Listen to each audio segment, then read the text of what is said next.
ప్రాచీన చరిత్రలో ప్రపంచ విశ్వవిద్యాలయంగా ప్రసిద్ధిగాంచినటువంటి నలంద తక్షశిల విశ్వవిద్యాలయం పోలిన విశ్వవిద్యాలయం ఈ ప్రాంతంలో ఉంది. ప్రపంచంలో ఒక ప్రముఖ బౌద్ధ క్షేత్రంగా ప్రాచీన కాలంలో ఈ ప్రాంతం విరాజిల్లడం జరిగింది. ఆది మానవుడు సంచరించిన ఆనవాళ్లు కూడా ఈ ప్రాంతంలో లభ్యం కావడం జరిగింది. ఇక్ష్వాకుల కాలంలో ప్రపంచ ప్రసిద్ధి చెందిన బౌద్ధ క్షేత్రంగా విరాజిల్లిన సూర్యాపేట జిల్లా నాగారం మండలం ఫణిగిరి బౌద్ధ క్షేత్రంపై బిగ్ టీవీ స్పెషల్ ఫోకస్ ఇప్పుడు చూద్దాం.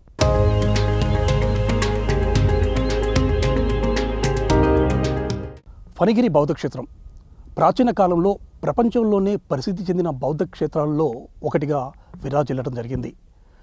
క్రీస్తుశకం 2వ శతాబ్దం నుండి ఇక్ష్వాకుల పరిపాలన కాలంలో ఇక్కడ ఒక మహాబౌద్ధ క్షేత్రం విరాజిల్లిందని చెప్పేసి చారిత్రక ఆధారాలను బట్టి కూడా తెలియవస్తుంది. 2వ శతాబ్దం నుండి ప్రపంచ ప్రసిద్ధి చెందినటువంటి బౌద్ధ క్షేత్రంగా విరాజిల్లినటువంటి ఈ యొక్క ప్రాంతం అనేది దేశ విదేశాల నుండి ఈ యొక్క పెద్ద సంఖ్యలో కూడా బౌద్ధ భిక్షువులు ఈ యొక్క ప్రదేశానికి చేరుకున్నారని చెప్పేసి కూడా చారిత్రక ఆధారాలను బట్టి మనకు తెలియవస్తుంది. ప్రజెంట్గా ఈ యొక్క బౌద్ధ క్షేత్రం అనేది పురావస్తు శాఖ ఆధీనంలోకి వెళ్ళిన తర్వాత ఈ ఫణిగిరి క్షేత్రంపై అంటే ఫణిగిరి కొండపై ఉన్నటువంటి ఆ బౌద్ధ అవశేషాలను కూడా వెలుగులోకి తీసుకొచ్చే ప్రయత్నం మాత్రం వాళ్ళు చేస్తూ ఉండడం జరిగింది. ప్రజెంట్గా మనం ఫణిగిరి బౌద్ధ క్షేత్రం వద్దకు రావడం జరిగింది. ఈ యొక్క ఫణిగిరి కొండపై పురావస్తు శాఖ వారు తమ యొక్క త్రవ్వకాలను జరుపుతున్నారు. చుట్టూ కూడా ఫెన్సింగ్ ఏర్పాటు చేసి అంటే ఒక సెక్యూరియల్ జోన్గా దీన్ని ఏర్పాటు చేసి తన యొక్క త్రవ్వకాలను మాత్రం ప్రారంభించడం జరిగింది. ప్రజెంట్ మనం విజువల్స్లో గమనించినట్లయితే ఈ యొక్క ఫణిగిరి కొండపై అప్పుడు ఆనాడు ప్రసిద్ధి చెందినటువంటి బౌద్ధ క్షేత్రము ఇక్కడ ఉందని చెప్పి కూడా మనకు పురావస్తు శాఖ వాళ్ళు తవ్వినటువంటి త్రవ్వకాల వల్ల వెలుగులోకి రావడం జరిగింది. ఇక్కడ ఈ ప్రాంతంలో ఒక బౌద్ధ విశ్వవిద్యాలయము ఉండడం జరిగింది. ఈ యొక్క బౌద్ధ విశ్వవిద్యాలయానికి దేశం నుండి కాకుండా ఇతర దేశాల నుండి పెద్ద సంఖ్యలో బౌద్ధ భిక్షువులు అనేవారు ఈ యొక్క ప్రదేశానికి చేరుకొని విద్యను అభ్యసించారని చెప్పి కూడా మనకు తెలుస్తుంది. ఈ యొక్క విశ్వవిద్యాలయం అనేది ఆనాడు నలంద తక్షశిల విశ్వవిద్యాలయాలతో పోయినటువంటి విశ్వవిద్యాలయంగా కూడా ఉందని చెప్పేసి కూడా చారిత్రక త్రవ్వకాలను బట్టి కూడా మనకు తెలియవస్తుంది. ప్రజెంట్గా మనం వచ్చినటువంటి ఈ యొక్క ఫణిగిరి కొండపై పూర్తిగా బౌద్ధ మతానికి సంబంధించినటువంటి అనేక అవశేషాలు కూడా లభ్యం కావడం జరిగింది. బుద్ధుని యొక్క అవశేషాలు, అదేవిధంగా బౌద్ధ మతానికి సంబంధించినటువంటి మనం చెప్పుకుంటున్నటువంటి ఆరామాలు, చైత్యాలు, విహారాలు, స్తూపాలు అన్నీ కూడా ఈ యొక్క కొండపై కూడా ఉండడం జరిగింది. సో ఈ యొక్క కొండపై ఉన్నటువంటి అవశేషాలు ఇంకా ఏమైనా ఉన్నాయనే విషయాలను వెలుగులో తీసుకురావడం కోసం అని చెప్పేసి కూడా ఆర్కియలాజికల్ డిపార్ట్మెంట్ వారు పూర్తి స్థాయిలో ఈ యొక్క ఫణిగిరి కొండపై త్రవ్వకాలు జరుపుతూ ఉన్నారు. సో ఈ త్రవ్వకాలలో విస్తుపోయేటటువంటి అనేక విషయాలు కూడా వెలుగులోకి వస్తూ ఉండడం జరిగింది. ప్రజెంట్గా మనం విజువల్స్లో చూస్తున్న ప్రాంతము ఈ త్రవ్వకాలు జరుగుతున్న ప్రాంతము. ఈ ప్రాంతంలో జరుగుతున్న త్రవ్వకాల వల్ల అనేక ఆనాడు కాలంలో ఉన్నటువంటి ఆ బౌద్ధ మతానికి సంబంధించినటువంటి అనేక అవశేషాలు కూడా వెలుగులోకి వస్తున్నాయి.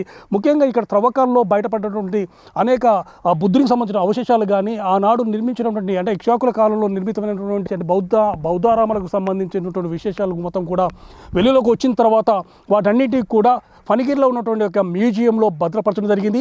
ముఖ్యంగా ఇంకొక కొన్ని విషయాలు వెలుగులోకి రావాల్సిన అవసరం కూడా ఉంది. ఫస్ట్ ఇక్కడ త్రవ్వకాలు జరిగిన తర్వాత ఇక్కడికి సంబంధించినటువంటి అవశేషాలు మొత్తానికి కూడా ఇక్కడ హైదరాబాద్లో భద్రపరచడం జరిగిందని చెప్తున్నారు. అదేవిధంగా ప్రాచీన కాలానికి సంబంధించినటువంటి అనేక అవశేషాలను మొత్తం కూడా ప్రజెంట్గా మన భారతదేశంలో కూడా లేకుండా పోయాయని కూడా మనకు తెలియవస్తుంది. ఈ యొక్క అవశేషాలు మొత్తం కూడా న్యూయార్క్లో ఉన్నట్లు కూడా మనకు తెలియవస్తుంది. సో ప్రాచీన చరిత్రను ఇముడ్చుకున్నటువంటి ఈ యొక్క ఫణిగిరి బౌద్ధ క్షేత్రానికి సంబంధించినటువంటి అవశేషాలను తిరిగి ఈ యొక్క ప్రదేశానికి తీసుకురావాలని చెప్పేసి కూడా ఈ ప్రాంతవాసులు విజ్ఞప్తి చేస్తూ ఉన్నారు. ఎందుకంటే ప్రపంచ చరిత్రలో ఫణిగిరి క్షేత్రానికి కూడా ఒక విశిష్టమైనటువంటి స్థానం ఉంది. సో బౌద్ధ క్షేత్రంగా విరాజిల్లింది. దేశ విదేశాల నుండి అనేక మంది బౌద్ధ భిక్షువులు ఈ ప్రదేశానికి చేరుకొని విద్యను అభ్యసించారు. ఇంత ఘనమైన చరిత్రను ఇముడ్చుకున్నటువంటి ఈ యొక్క ఫణిగిరి క్షేత్రానికి సంబంధించిన అవశేషాలను కూడా ఇక్కడ ఉన్నటువంటి మ్యూజియానికి తీసుకొస్తే బాగుంటుందని చెప్పేసి కూడా ఇక్కడ ఉన్నటువంటి ఈ ప్రాంతవాసులు ప్రభుత్వానికి విజ్ఞప్తి చేస్తూ ఉండడం జరిగింది. ముఖ్యంగా పురావస్తు శాఖ వాళ్ళు త్రవ్వకాలు జరిపిన తర్వాత అయినా సరే ఈ యొక్క ఫణిగిరి క్షేత్రం యొక్క విశిష్టత అనేది తెలుసుకొని దీని ఒక పర్యాటక కేంద్రంగా తీర్చిదిద్దినట్లయితే మాత్రము ప్రపంచ నలుమూల నుండి కూడా బౌద్ధ భిక్షువులు మాత్రమే కాకుండా ఇంకా చాలామంది ప్రజలు ఇక్కడికి వచ్చే అవకాశం ఉంటుంది. ఈ ఫణిగిరి అనేది ఒక టూరిజం ప్లేస్గా విరాజిల్లే అవకాశం ఉందని చెప్పేసి కూడా ఈ ప్రాంతవాసులు చెప్తున్నారు. అదేవిధంగా ఇటీవల కాలంలో జరిపినటువంటి త్రవ్వకాల్లో విస్తుపోయేటువంటి కొన్ని విషయాలు కూడా వెలుగులోకి రావడం జరిగింది. ఈ ఫణిగిరి కొండపై ఉన్నటువంటి దక్షిణ ప్రాంతంలో జరిపినటువంటి త్రవ్వకాలలో ఒక మట్టి కుండ అనేది లభ్యం కావడం జరిగింది. ఆ మట్టి కుండలో ఇక్ష్వాకుల కాలం నాటి నాణ్యాలు కూడా లభ్యమైనట్టు మనకు తెలియవస్తుంది. ఆ యొక్క 3730 సీసపు నాణ్యాలు లభ్యం కావడం జరిగింది. అదేవిధంగా దీనికి సంబంధించేసేసి సున్నపురాతి విగ్రహాలు లభ్యమయ్యాయి. ఈ ఆర్కియాలజికల్ డిపార్ట్మెంట్ వాళ్ళు కూడా ఈ విషయాలు బయటకు వచ్చిన తర్వాత అంటే 3730 సీసం నాణ్యాలు ఎప్పుడైతే లభ్యం లభ్యమయ్యాయో వాళ్ళు కూడా ఆశ్చర్యపోయారంటే ఎంత చరిత్ర దీంట్లో ఉందో మనం తెలుసుకోవచ్చు. ఎందుకంటే ప్రపంచ చరిత్రలో ఇంత పెద్ద మొత్తంలో నాణ్యాలు లభ్యం అయింది మాత్రం ఈ ప్రదేశంలోనే అని చెప్పేసి కూడా పురావస్తు శాఖ డైరెక్టర్ కూడా తెలియజేసిన సందర్భం అయితే ఉంది. సో ఈ విధమైనటువంటి అద్భుతమైన అవశేషాలను తనలో ఇముడ్చుకుంది, అదేవిధంగా అద్భుతమైన చరిత్రను తనలో ఇముడ్చుకున్నటువంటి యొక్క బౌద్ధ క్షేత్రాన్ని తప్పనిసరిగా ప్రభుత్వము పట్టించుకోవాలి. ఈ యొక్క క్షేత్రం యొక్క అభివృద్ధి కోసం ఫండ్స్ రిలీజ్ చేయాలి.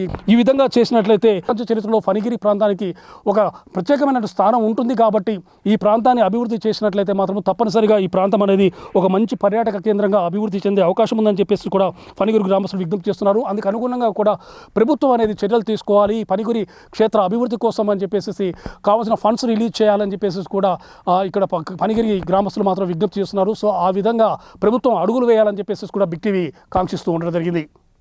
ఫణిగిరి నుండి కెమెరా రైతు పుల్లారావు, బిగ్ టీవీ.